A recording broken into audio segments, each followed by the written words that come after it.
What's up? Welcome back. Hope you're having a great Wednesday. Just gonna get right into this. As you can see, I've got a sandwich and a waffle iron, so I'm gonna put them together. But what this is, don't judge me. This is individually wrapped cheese. I'm just doing a grilled cheese sandwich. Got some mozzarella in there. I'm gonna slam it in there and close this up.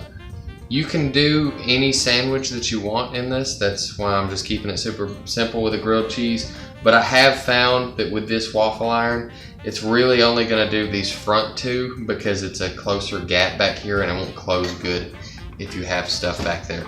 So we're just gonna push that down, let it go a couple of minutes, and then we'll come look at it. All right, yeah, I got me a nice grilled sandwich here. So if you don't have a panini press, just get you one of these here waffle irons. And if you don't have one of these here waffle irons, I've got a link down in the description for this very waffle iron because I'm now an Amazon affiliate. So if you click that link and buy that, I think I get some money off of it. And if you click that link and don't buy it and maybe buy something else, I may also get some money off of it. But anyway, so I'm gonna slice this thing open and get some ooey gooey cross section stuff going on here. This thing is super hot.